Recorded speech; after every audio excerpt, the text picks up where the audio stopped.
mafia, and record promoters. In the spring of 1983, MCA President Sid Sheinberg hired well-known music industry agent Irving Azoff to turn MCA Records around. Azoff put his own team in place, including alleged crime family soldier Sal Piccello. While Wasserman used his alleged mob connections discreetly, Azoff put MCA right in the middle of a major Justice Department investigation that led to a 60-minute story that was going to link Wasserman to Mo Dalitz and other current mob figures. Wasserman stepped in and forced friend and 60 Minutes executive producer Don Hewitt to kill the story. The story finally aired 5 years later, and Wasserman never talked to Hewitt again.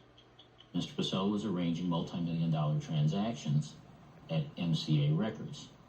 I was surprised that somebody who would be involved in the meat business and have these organized crime ties would be doing any kind of business over in Hollywood. MCA, through Sal Piccello, sold about 5 million cutouts to a Philadelphia budget distributor for about $1.5 million, 35 cents a piece. What happened was, when he got the records, received them in his warehouse, he found that the better titles had been taken out. So he refused to pay and got his face broken.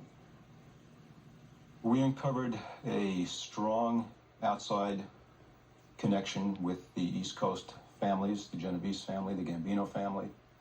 We uncovered a strong presence with Chicago organized crime, with a syndicate at various levels within the motion picture and television industry. Every conversation was a surprise to me in this case. Every day there was a new mafia figure that surfaced. The conversations spanned what we perceived to be potential insider trading violations concerning MCA's stock. We still don't know the full breadth of the mafia's involvement in Hollywood.